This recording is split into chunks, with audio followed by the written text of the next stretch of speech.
Hey movie lovers! If you're into mind-blowing plot twists, Korean thrillers, and deep movie breakdowns, you're in the right place. Today we're diving into the psychological sci-fi thriller Wall to Wall, and trust me, this one will mess with your mind in the best way. Before we jump in, make sure to hit that like button and subscribe to the channel so you never miss a recap or movie explainer just like this one. Opening scene, a quiet breakdown.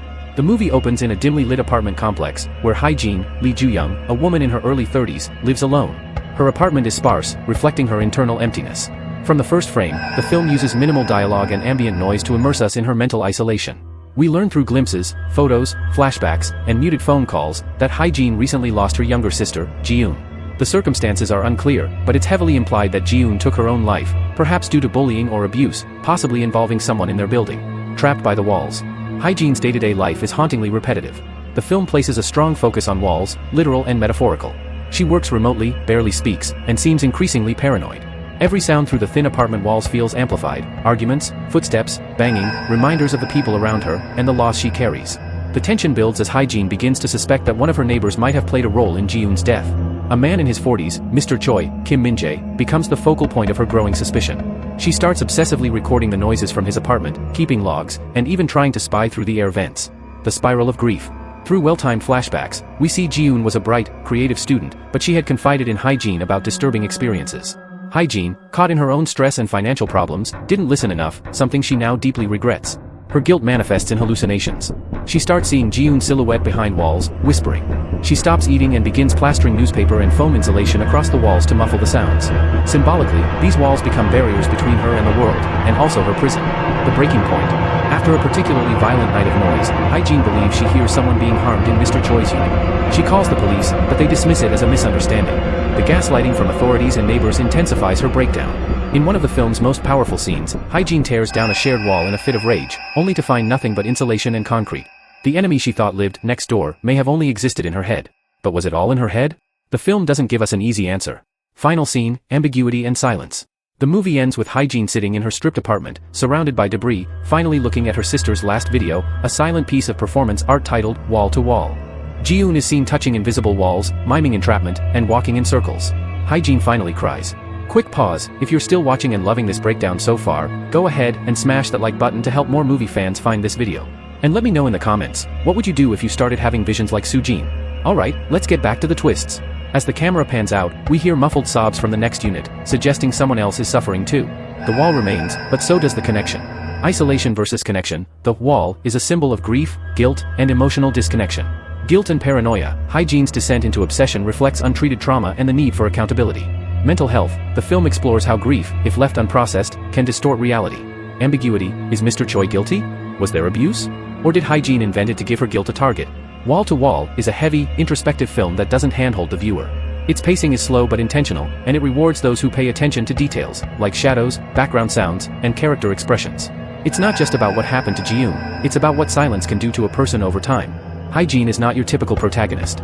She's emotionally shut down, passive at times, then volatile the next moment. The film refuses to paint her as a victim or a villain, which makes her one of the most human and tragic characters in recent Korean cinema. After her sister's death, she doesn't just grieve, she implodes. She avoids people, ignores her mother's calls, and increasingly loses grip on what's real. As her obsession with Mr. Choi grows, it becomes clear she's not just seeking justice, she's seeking someone to blame for what she couldn't prevent. She begins to rebuild her identity around that blame. And that is dangerous. There's a scene where she practices confrontation in front of a mirror, only to break down mid-sentence. Her pain isn't just about Ji-eun's death, it's also rooted in personal failure, isolation, and years of suppressed trauma.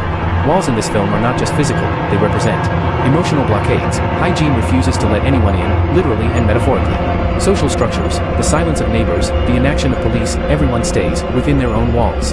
Grief and memory. Flashbacks are often framed between doorways or through cracked walls, as if memories themselves are trapped behind them. At one point, Hae-jin even talks to the wall, treating it like a confessional booth. Her monologue is chilling, you're the only one listening. Mr. Choi, real threat or projection? Mr. Choi is shown in fragments, never fully revealed. He's either shouting on the phone, dragging furniture at odd hours, or leaving hurriedly at night. The ambiguity is key. Did he harm Ji-eun? Was he abusive? Or is he just a flawed man, unknowingly triggering Hae-jin's trauma? One scene shows Mr. Choi watering plants and humming softly, completely contradicting her perception of him as a monster. This contrast plants doubt in the viewer's mind. The film doesn't give answers. Instead, it mirrors Hae-jin's descent into uncertainty. Ji-eun's art, silent cries for help. Ji-eun's student art project, Wall to Wall, becomes central in the third act.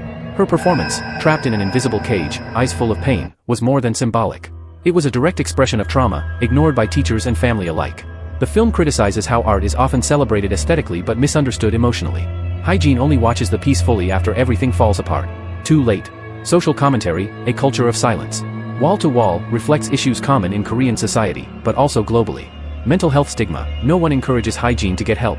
Even her therapist, in a brief scene, offers surface-level advice and pills.